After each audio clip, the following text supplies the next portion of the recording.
Magandang araw po sa lahat. Ngayong araw ay pinagdiriwang ang World Hypertension Week at ngayong buwan ay ang May Measurement Month. Ang Ilocos Sur Medical Center Public Health Unit ay humihikayat na magpa-blood pressure tayong lahat para matuklasan at magamot ng tama ang alta presyon. Ang mataas na blood pressure ay isa sa pinakadahilan ng maagang pagkamatay sa buong mundo. Pero ito ay maaaring maiwasan kung malalaman ng maaga. Inaapektuhan nito ang halos 10 milyong katao sa buong mundo kada taon nang dahil sa komplikasyon na tulad ng atake sa puso o kaya'y stroke.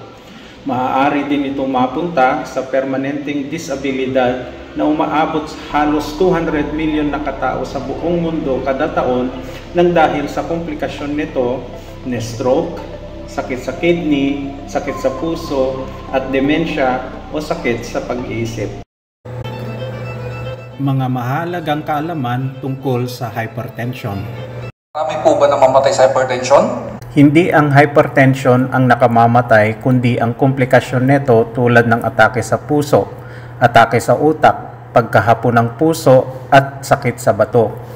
Ang hypertension ay sinasabing silent killer para itong traidor. Halos wala kang kakaibang nararamdaman pero pag minamalas-malas ka at umabot ka sa komplikasyon, alam mo nang mangyayari sa iyo.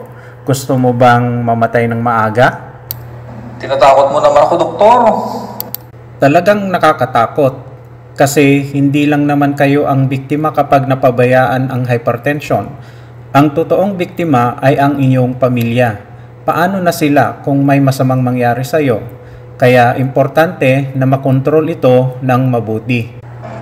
Samantala, sarap talaga ng buhay, painom-inom, payosi-yosi at may chicharon bulaklak pa. Tama ka pre, kalimutan muna ang problema. Teka, parang kulang. Paring Pilo, kanina ka pa namin naantay. Pas muna ako dyan, pre. Galing ako sa doktor. Nahilo kasi ako kanina at parang hinahapo. Puyat lang yan, pre. O baka sobrang pagod. Kaya kailangan mo pa ng tagay. Kumusta na ang pakiramdam mo ngayon, paring Pilo?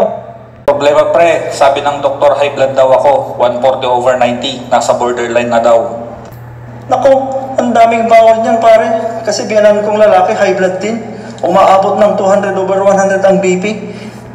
Hypertension pala ang tawag dito. Para daw maiwasan ito, dapat daw magkaroon tayo ng healthy lifestyle. Kaya mag-iwas muna tayo sa alcohol at maalat at malangis na pagkain. Ako pare, ang sarap pa naman ng chicharong bulaklak at litson. Dami namang bawal. Huwag mong sabihin pati itong paninigarilyo. Sinabi mo pre, sabi ng doktor, kung gusto ko daw humaba pa ang buhay ko, dapat daw tigilan na yung paninigarilyo hanggat maaga. Ibig mong sabihin pag meron na tayong healthy lifestyle, okay na? Sabi ni Doc, sa kabila ng healthy lifestyle at mataas pa rin ang BP, kailangan na natin ng gamot at kahit mabuti na ang pakiramdam mo, kailangan tuloy-tuloy pa rin ang pag-inom nito kasi pag hypertensive ka na daw, habang buhay ka ng hypertensive. Sa mahal ng gamot ngayon at hirap ng buhay, mahirap yatang gawin yan. Mahalagang mabanggit mo sa doktor ang iyong kakayahan sa pagbili ng gamot upang maibigay niya ang tamang gamot sa iyo. Meron na ngayon mapagpipili ang gamot na bukod sa mataas na kalidad ay mura pa.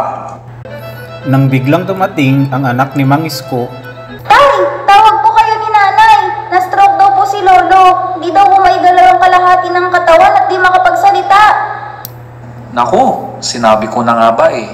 sa bahay ng Mang Pilo at Aling Baby, Lo, inumin mo na itong gamot mo. Kumusta na ang iyong pakiramdam? Ayos naman ako sa awa ng Diyos. Hiyang naman sa akin ang gamot. Buti na lang kumonsulta ako kay Doc. Kung nagpabaya ako, malamang katulad ako doon sa biyanan ni Paring Isko. Isinulat ko nga dito yung mga payo ni Doc eh. Healthy lifestyle, regular na konsultasyon, tamang gamot at ang pagsunod dito dapat tuloy-tuloy. Oo naman, para tuloy-tuloy ang buhay.